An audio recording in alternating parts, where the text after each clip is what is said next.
Decibelios. Vamos a ver los decibelios. ¿Por qué? Porque los técnicos electrónicos los usamos para todo, ¿de acuerdo? Los usamos de dos maneras. Para comparar dos señales, tengo aquí una señal y en el otro extremo del aparato, un cable, una línea, pues la señal ha podido atenuarse o ha podido amplificarse si la estoy amplificando. Y las comparo. Las comparo y lo expreso en decibelios. Puedo decir, ha aumentado al doble. Bueno, pero también puedo decir, ha aumentado no sé cuántos decibelios. Vale, decibelios. Y otra forma de usar los decibelios es como unidades. También un uso muy común para los electrónicos y es inventarse unidades con decibelios. En lugar de usar vatios, uso, por ejemplo, dBms.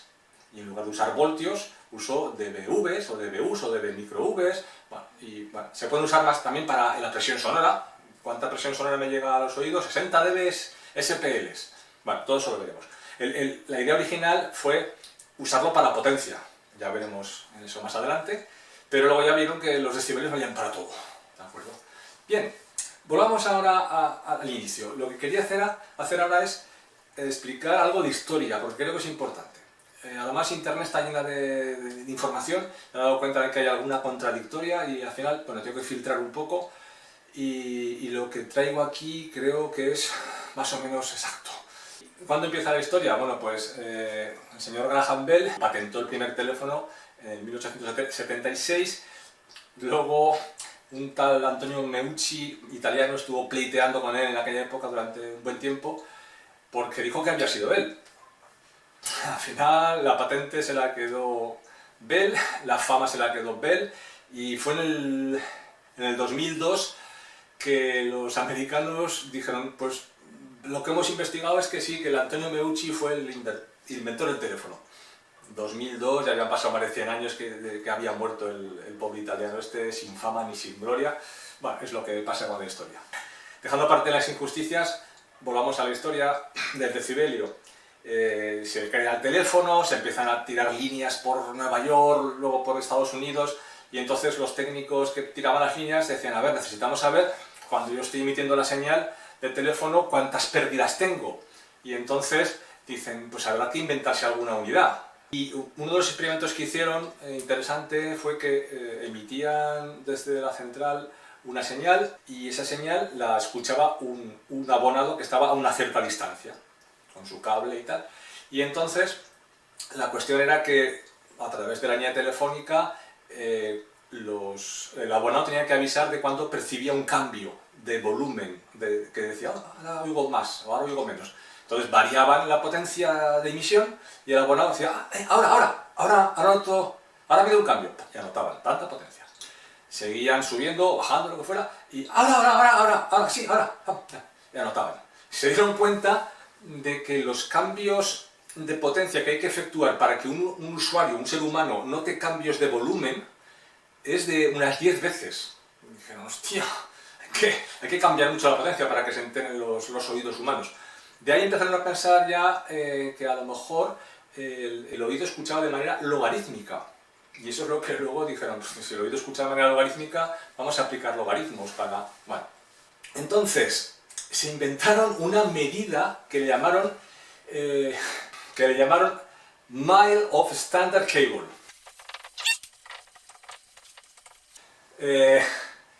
Milla de cable estándar, ¿vale? ¿Qué significaba esto? Ellos dijeron, mira, cuando se produce una pérdida, o sea, cuando ya el usuario nota que ha habido un cambio, hay una milla de cable estándar, ¿vale? Y entonces establecieron esa medida. Entonces, si la pérdida era el doble, o sea, como que había habido un cambio y otro cambio, pues entonces decían, mira, ha habido 2 millas de cable estándar de pérdida. Usaron esta medida durante muchos años, incluso hicieron aparatos con la agujita y tal, que estaban graduados en millas de cable estándar, y que decían 3,5 millas de cable estándar de pérdidas, o de amplificación, si también valía para amplificación. Bueno, se dieron cuenta de que esto de la milla del cable estándar como unidad de medida, poco chungo sí que era, ¿no? Entonces estuvieron años y años pensando en cómo podían esto modificarlo. Y entonces, allá por el 1923 o 24, no estoy muy seguro ahora, el 23, va, ¿qué más da? Un año más o menos, y salieron con una nueva medida, una nueva unidad de medida. Le llamaron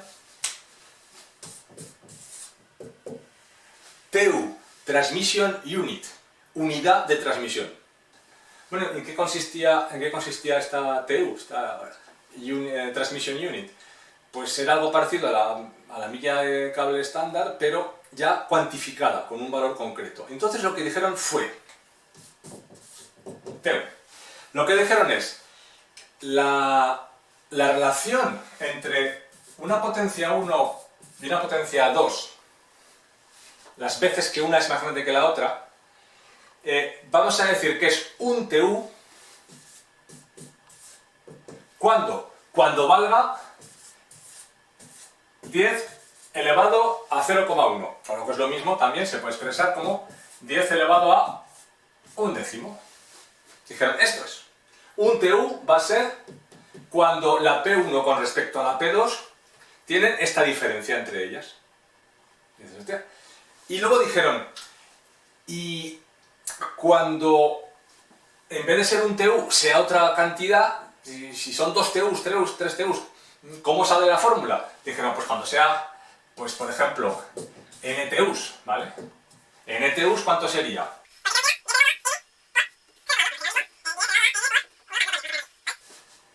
Y ya está. Y dijeron, ¿esto es lo que? Esto no lo parieron de media hora a la siguiente media hora. Años ahí dándole vueltas, ¿vale? Y entonces dijeron, es que esto, fíjate qué curioso, vamos a poder usar con ello los logaritmos.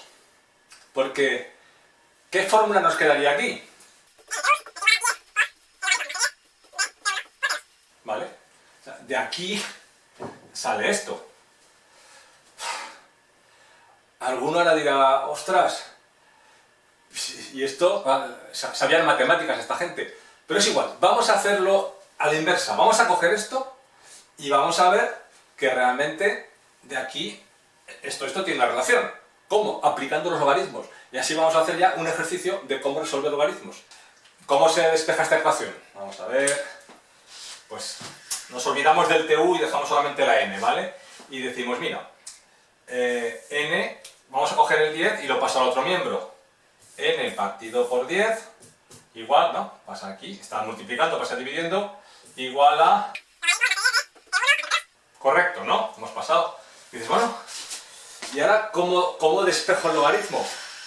Bueno, pues se trata simplemente de aplicar lo que es el concepto del logaritmo. ¿El concepto del logaritmo qué es? 10. O sea, la base, en este caso es 10, porque existen logaritmos de base 2, base 3 y otro que hablaremos ahora. La base 10 la elevo a esto y me tiene que dar esto. ¿Vale?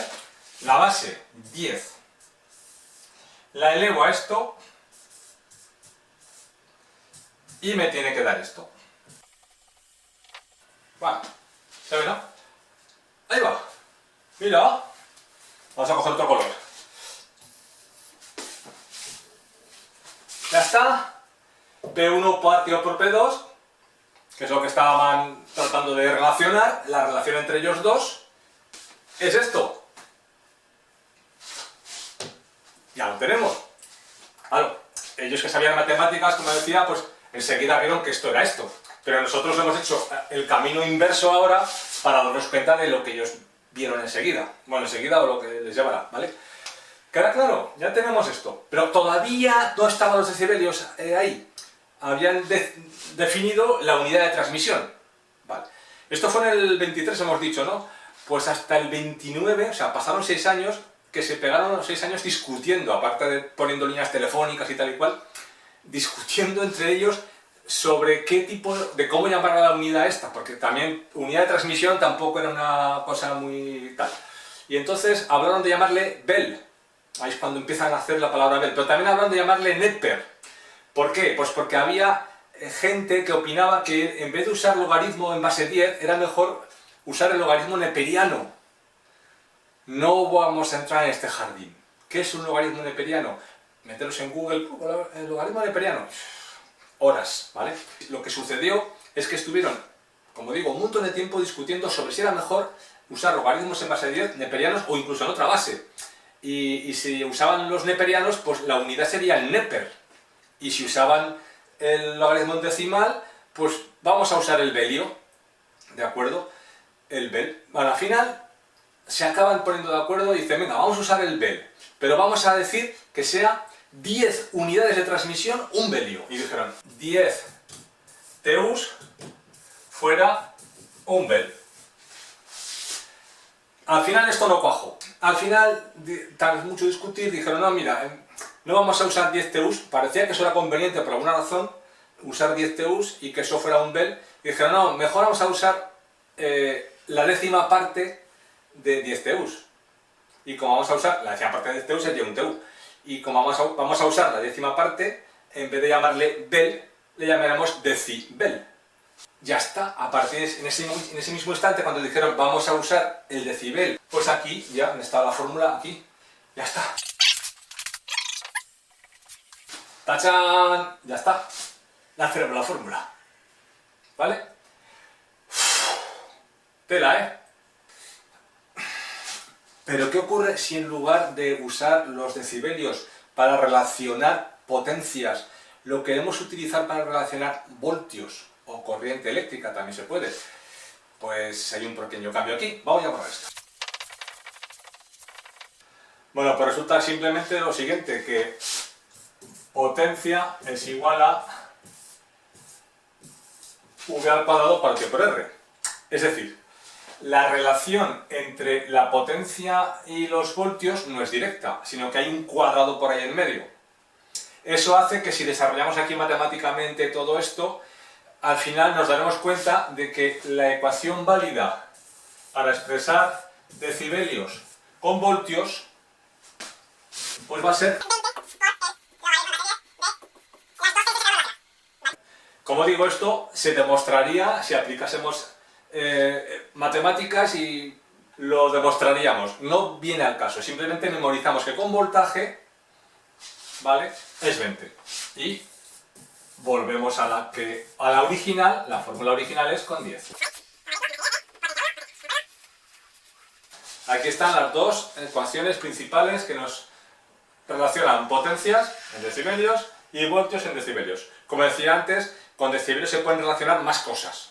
Pero de momento con esto es lo que nos interesa para el uso cotidiano de la electrónica y lo que hacemos en clase, ¿de acuerdo?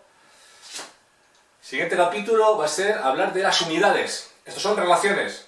Siguiente capítulo, siguiente vídeo, unidades.